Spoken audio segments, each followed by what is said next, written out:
Shalom saudara-saudara. Hari ini kita mau belajar bersama-sama tentang Yesus Kristus, kota perlindungan kita. Saudara-saudara pernah bertengkar dengan teman waktu masih kecil? Ada ya. Di suatu desa ada seorang anak laki-laki. Dia bertengkar dengan kakak-kakak yang besar-besar, gede-gede, lebih kuat daripada dia. Dia salah pukul kakak-kakak, lalu dikejar. Nah, dia lari kemana? Dia lari ke rumah sendiri, karena dia tahu bahwa kalau dia sudah pulang dan masuk ke rumah, kakak-kakak besar-besar itu tidak akan berani pukul dia, seperti itu. Jadi bagi anak kecil, kalau ada rumah, ada papa dan mama yang bisa melindungi dia, itu suatu keselamatan besar ya. Ya, seperti itu pun di negara Israel zaman dahulu ada kota perlindungan. Allah berkata kepada orang Israel, seandainya ada yang membunuh dengan tidak sengaja, kalian bisa lari ke kota perlindungan. Dan di situ kalian akan selamat karena kalian tidak membunuhnya dengan sengaja. Karena kalau membunuh seseorang, ya waktu itu kewajiban seandainya keluarga yang korban itu harus balas dendam itu kepada seorang pembunuh itu. Jadi di Israel ada 6 kota perlindungan di Sungai Yordan. Di sebelah kiri ada 3 kota perlindungan dan 3 di kanan, seperti itu. Saya baca Yosua 20 ayat 8, ada sesuatu yang menarik, karena salah satu nama kota perlindungan itu namanya Golan. Ya, kita sering dengarkan nama Golan itu. Ternyata itu artinya gembira. Wah, bagus ya artinya. Jadi nama Golan itu gembira, walaupun itu nama orang, itu sangat alkitabiah ya, seperti itu. Nah, kita akan baca Yosua 20 dari ayat 1 sampai 6. Kita akan belajar bersama-sama apa arti kota perlindungan itu bagi kita zaman sekarang. Yang pertama, Yosua 20 ayat 1 sampai 3. Mari kita baca bersama-sama. Sudah siap? 2, 3. Berfirmanlah Tuhan kepada Yosua demikian. Katakanlah kepada orang Israel begini. Tentukanlah bagimu kota-kota perlindungan yang telah kusebutkan kepadamu dengan perantaraan Musa, supaya siapa yang membunuh seseorang dengan tidak sengaja, dengan tidak ada niat lebih dahulu, dapat melarikan diri ke sana, sehingga kota-kota itu menjadi tempat perlindungan bagimu terhadap penuntut tebusan darah.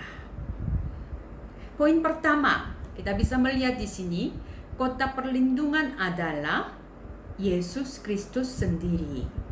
Maksudnya bagaimana?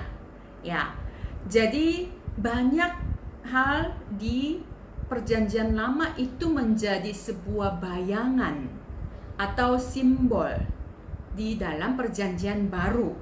Kota perlindungan di Perjanjian Lama itu sebenarnya melambangkan Yesus Kristus di dalam Perjanjian Baru. Bahkan sampai sekarang kepada kita semua. Itu kan anugerah Tuhan. Dia memang sudah membunuh orang.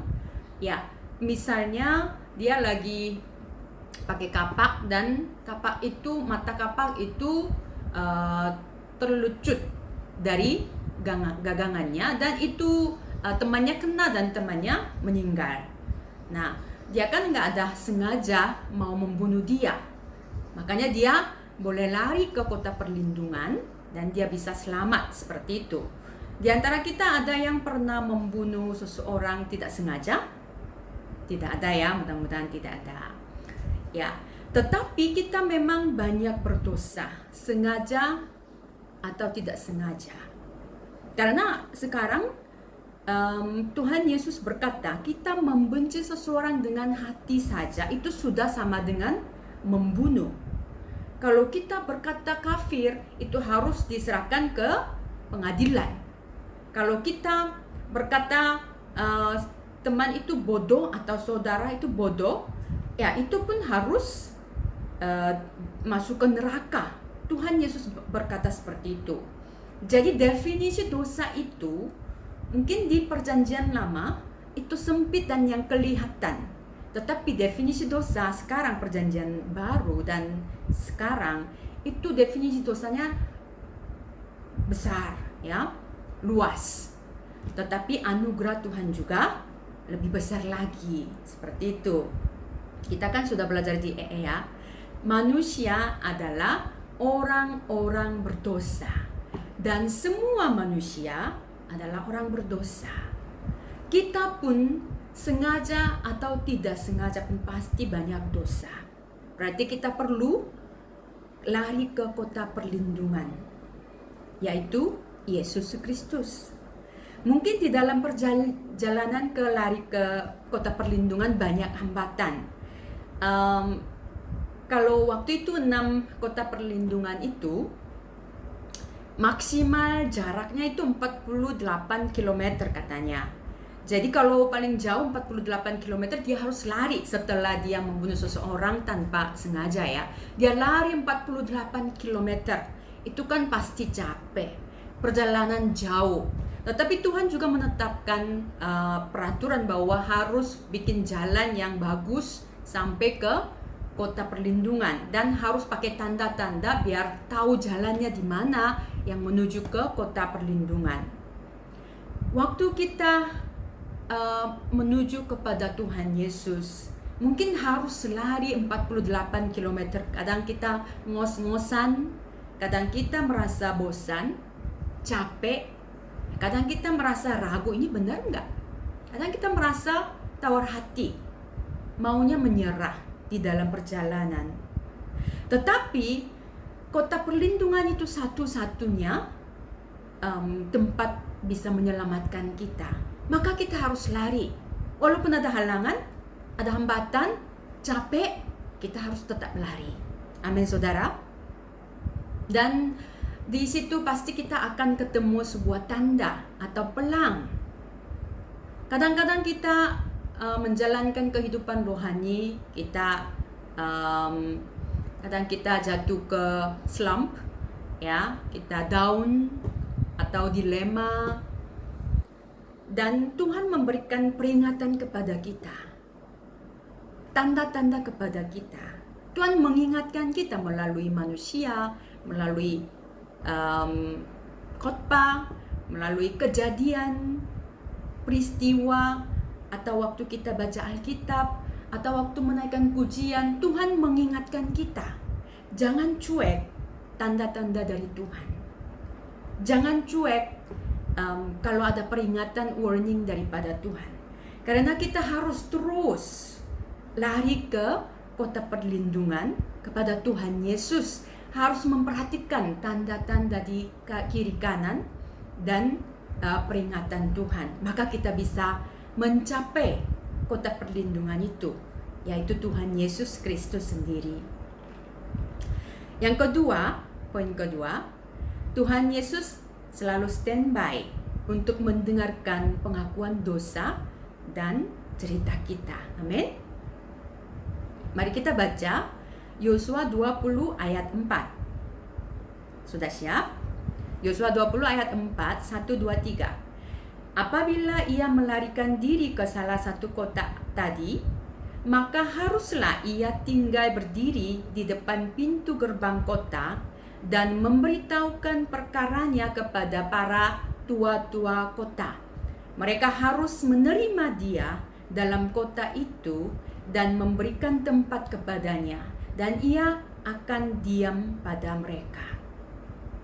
Kalau mau masuk ke pintu gerbang kota perlindungan, di situ ada imam-imam, ada tua-tua kota itu, dan mereka siap mendengarkan apa kasus ini, apa peristiwa yang terjadi, perkaranya seperti apa.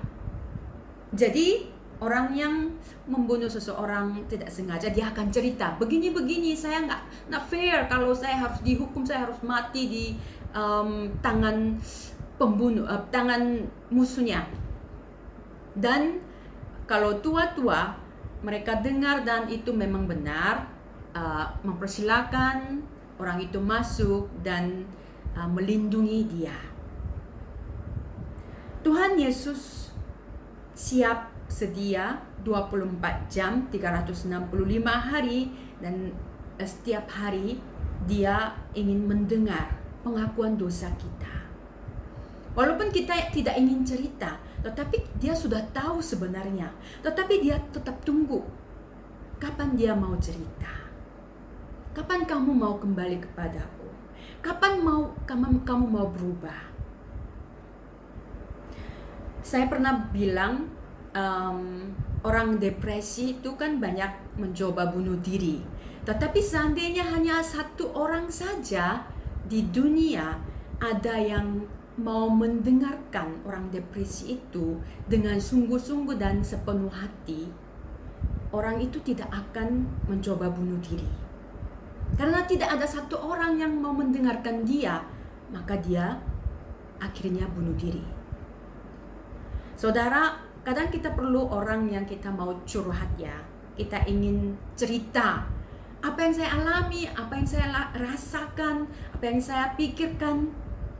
Tuhan Yesus 24 jam siap sedia mendengarkan saudara. Maka kita bisa curhat. Semua isi hati kita bisa dicurahkan kepada Tuhan Yesus. Dan apapun cerita kita, dia akan mendengarkan.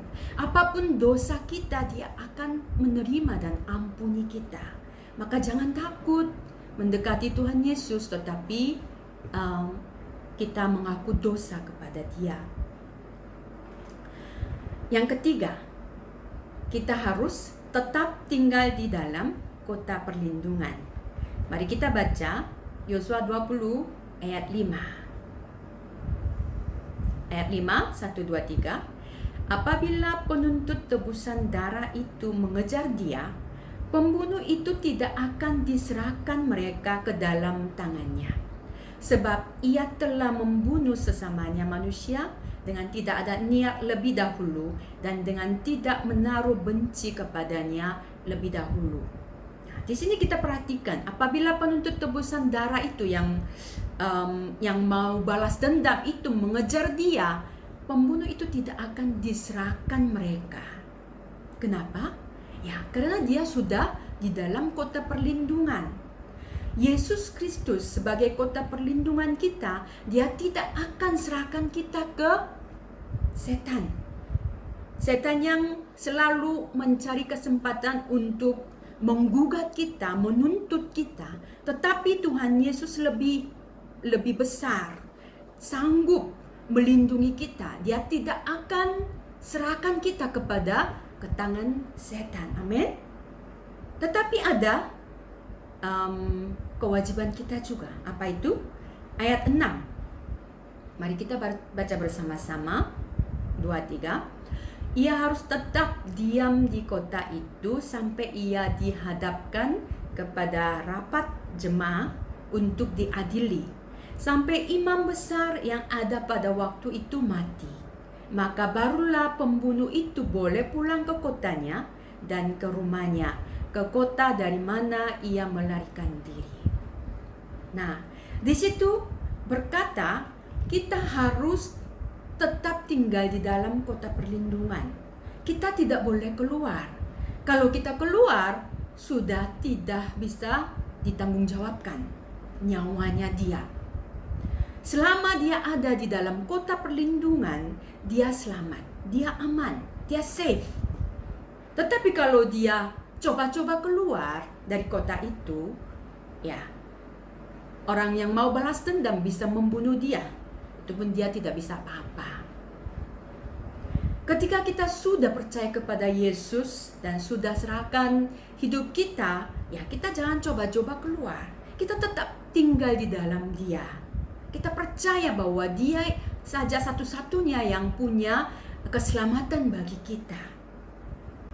Di sini ada satu hal yang luar biasa, yaitu pembunuh itu harus tinggal di dalam kota perlindungan sampai imam besar meninggal. Dan kalau sudah imam besar meninggal, dia akan dibebaskan. Dia bisa pulang ke rumah. Tidak ada yang bisa membunuh dia seperti itu.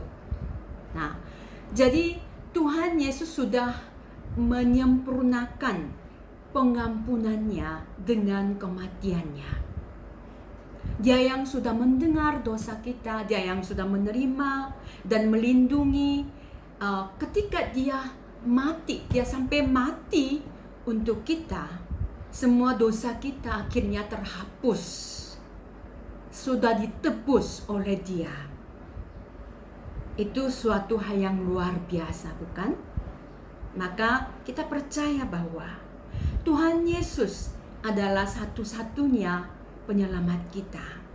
Maka kita tetap stay di kota perlindungan. Stay at the city of refuge. Stay in Jesus Christ because He's the real Savior for us forever. Amin. Tuhan berkati.